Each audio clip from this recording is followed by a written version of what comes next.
This DST gives another layer of kind of risk deferral to the investors who not necessarily know all the different investors that are coming into a trust.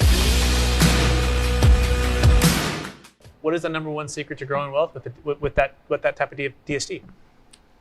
Growing wealth, basically what a DST started out, and I think that's the focus. When I came into the DST world, I started with Kingsbarn in 2020, and the DSTs were roughly doing about $2.5 billion annually. And now this year to date, we're roughly about $8 billion.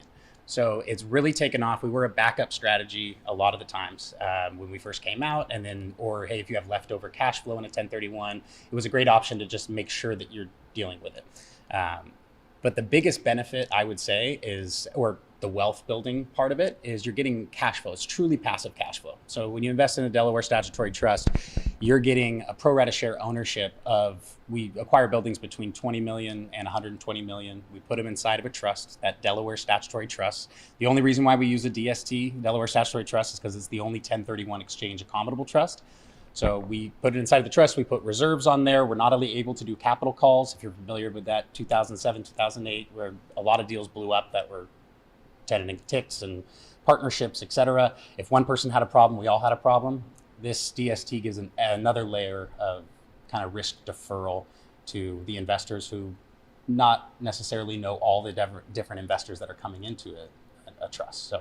Excellent. Yeah. So you can have the capital gains tax deferral for exit investment real estate. Mm-hmm. It's truly completely passive, right? Mm-hmm. You're just a percentage owner in the trust.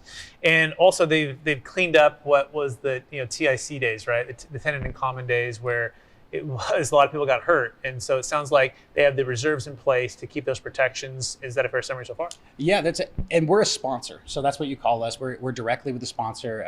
Myself and Forrest Serrato, who's also the regional vice president in Northern California, we both really focus on the individual, because every deal is going to be different, but every solution that we provide is pretty paralleled with each other. So if they need a, say, bonus depreciation and they want to take advantage of that, we do a cost seg analysis on every single product that we do before we put them in. We do a little bit extra reserves on every deal because we are a little bit more conservative. Let's say we don't use the reserves. Well, we still give that back to the investor. We've never sold at a loss. We've never missed a distribution so far. Kingsbarn really puts its real estate hat on. We're not a DST. The T stands for trust. Trust is a security. I am not a securities broker, but right now in California, we have a loophole, and that's what Forrest and I really focus on, is talking to real estate brokers and their clients in California.